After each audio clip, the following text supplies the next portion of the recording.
More now on the situation in Mali, and that's where several foreign governments are trying to prevent the country from falling into rebel hands. France has planned to send 2,500 soldiers to support the Malian army. 750 troops have already arrived. Western governments, such as Great Britain as well as Canada, have promised limited help, and they're providing cargo planes for 1 week. ECOWAS, the group of West African nations, plans to start sending in 3,300 soldiers. They were originally set to arrive in September.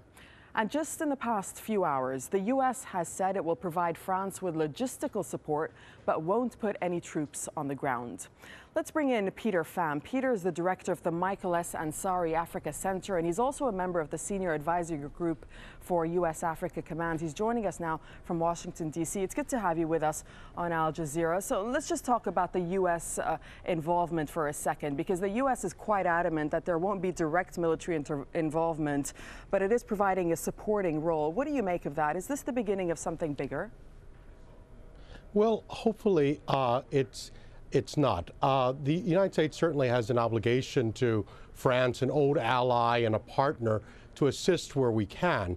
On the other hand, the U.S. has made very clear, and senior U.S. officials have made clear from the beginning of the Malian crisis, that this is a crisis that is not purely military security.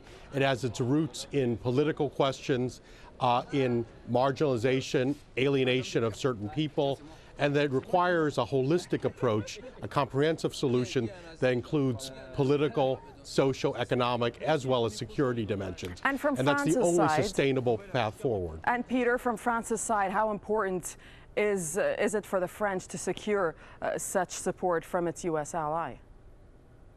Well, I think as we're learning, France entered into this intervention, but it's unable to carry it through to its conclusion.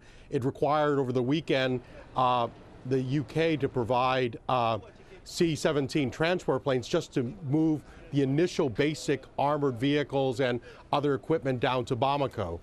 It's now getting support from other allies for logistics, refueling, intelligence.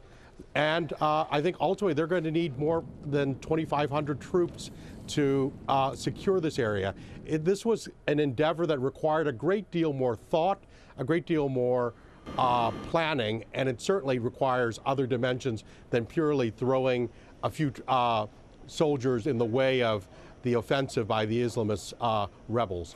Do you think, Peter, that by France now fighting in Mali and possibly other Western countries as well as ECOWAS, this could make other groups linked to al-Qaeda in the region go into Mali and join the rebels that are fighting there? Unfortunately, we've seen this time and time before, that when you put a foreign army into situations like this, you inevitably attract those who wish to do it harm.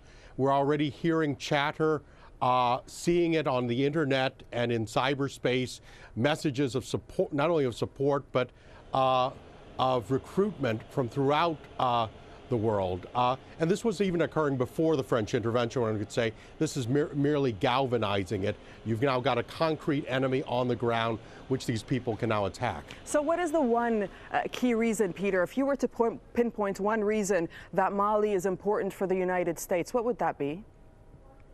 Well, the reason it's really not just for the United States, but for France and for the neighboring states. Right, but I just want to talk about the United States, because the latest news we have is that the United States will be offering this logistical support. Just give me the point of view from the United States.